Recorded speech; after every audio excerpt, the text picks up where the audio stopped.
In the 6th century BC, the ancient Greek city of Ephesus reached an unprecedented peak of prosperity, having been founded back in the 12th century BC in Caria on the western coast of Asia Minor. The Temple of Artemis, the third wonder of the world, did not stand on the Ephesian Acropolis, but in a valley, 7 kilometers away from the city itself. The authority of Ephesus did not extend to the Temple of Artemis, which was an independent political entity with its own government, consisting of a college of priests. The territory of the temple was neutral and inviolable. Anyone who entered its land unarmed acquired the right of sanctuary. The city of Ephesus was only formally considered an Athenian colony. In essence, it was independent of Athens and, up until the Golden Age of Pericles, economically more powerful than them. Until the first half of the 6th century BC, it seemingly repelled the attacks of invaders without difficulty, but then the army of the Lydian king Croesus appeared at the gates of Ephesus. It seemed impossible to withstand the onslaught of such a massive army. Terror gripped the citizens. Then, a saving grace came to the ruler of the city, Pindarus. He thought to stretch a 7-kilometer rope from the city gates to the Temple of Artemis and proclaim Ephesus the inviolable territory of the goddess. For Croesus, this was likely too obvious a trick, but the inhabitants of Ephesus still managed to save their city from bloodshed. They understood commerce well and recognized Croesus as the patron of the city and the temple. Croesus himself, being one of the wealthiest kings, surpassed himself and made a lavish gift to decorate the Temple of Artemis. Ephesus only benefited from the formal dominance of the Lydians. It began trading with all the lands of the Lydian kingdom, and its territory nearly doubled. After the defeat of Croesus, Ephesus fell under the rule of the Persians, and it remained under their dominion until 334 BC, when it was liberated by Alexander the Great. In 41 BC, Ephesus became the residence of the Roman governor, but the beginning of Roman rule was not a happy period for the city. In the year 263, hordes of Goths captured the city along with the Temple of Artemis. From the 1st century AD, the history of Ephesus became closely intertwined with Christianity. It is mentioned in many Christian documents. For instance, one legend states that the Virgin Mary lived and died here, and was buried here. Her modest house on the slope of Nightingale Mountain is still shown to tourists today. Later, the Ephesian harbor became choked with sand, and the population, having suffered from the Gothic invasion, no longer had the strength or the means to clear it. Meanwhile, the harbor grew shallow, the economic significance of Ephesus declined, and the city withered, grew impoverished, and gradually became sparsely populated. True, Emperor Justinian did manage to build the Church of St. John the Apostle here, but this was to be the last significant structure in Ephesus. In the subsequent centuries, the once great city turned into a small town, and later into a mere village, receding further and further eastward from the sea. In the 11th century, it was seized by the Turkish conquerors of Asia Minor, then it briefly became a Christian city once more when a detachment of crusaders entered it. And from 1462, it definitively became part of Turkey. As mentioned above, the patroness of the city was Artemis. Initially, Artemis was a goddess of fertility, a protector of animals and hunting, as well as the goddess of the moon. Later, she became the patroness of chastity and the protector of women in childbirth. The greatest Greek masters depicted Artemis in marble, bronze, and paint. Artemis was considered by the Greeks to be the ideal of female beauty. She was so beautiful that she did not even need to participate in the famous contest between Athena, Aphrodite, and Hera.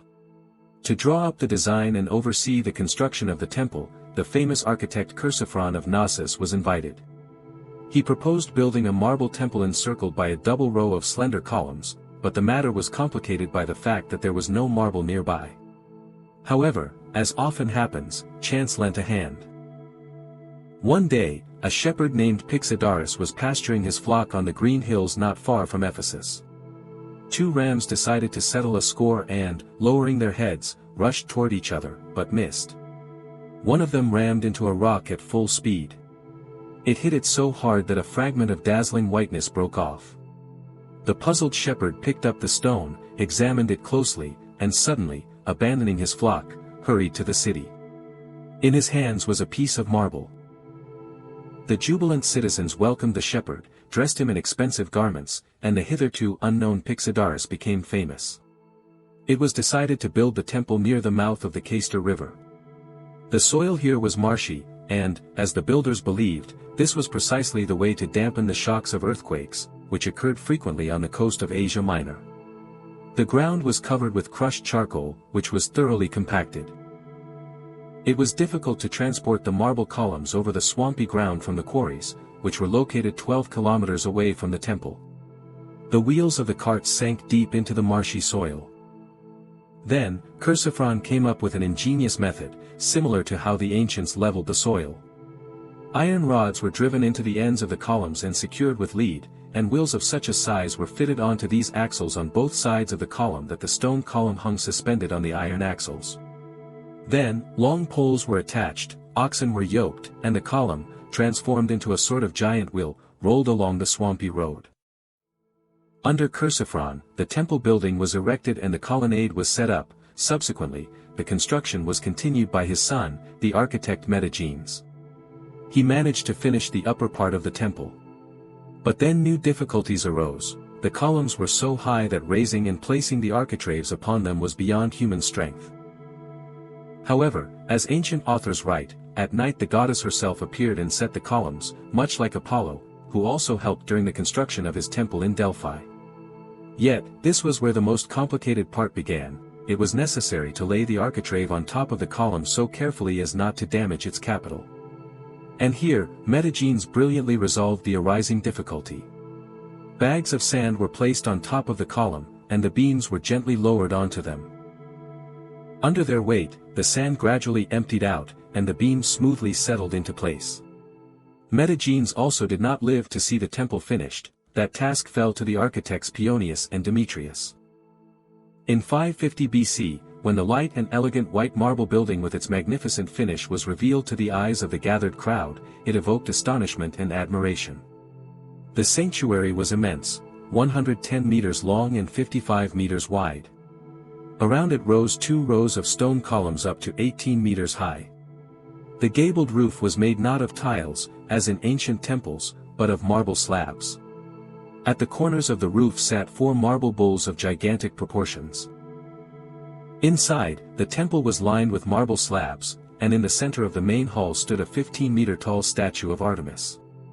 The core of the statue was wooden, but it was completely covered from above with gold ornaments and precious jewels. The pediment of the temple, the peak of which stood 25 meters above the ground, was luxuriously decorated with a majestic sculptural composition in marble. A record has reached us of a competition to create a sculpture of a wounded Amazon. The citizens of Ephesus invited Phidias, the creator of the famous statue of Zeus at Olympia, Chrysalis, the creator of the sculpture of Pericles, the Athenian sculptor Phradmon, and Polykleitos of Argos to participate, with Polykleitos ultimately emerging victorious.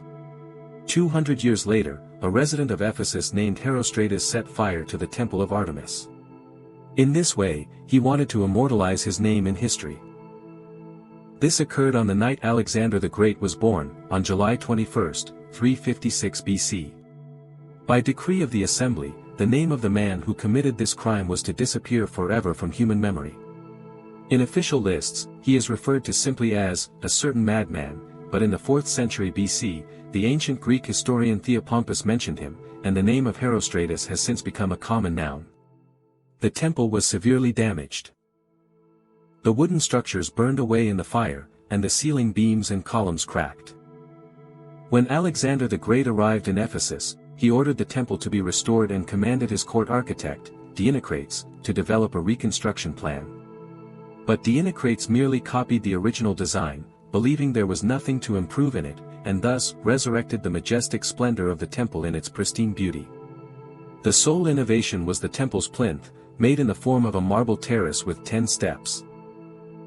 The citizens of Ephesus gave all their savings and jewels for the restoration of the temple. They were supported by the inhabitants of other cities in Asia Minor. The damaged columns were also restored, and one of them was decorated by the great Scopas himself.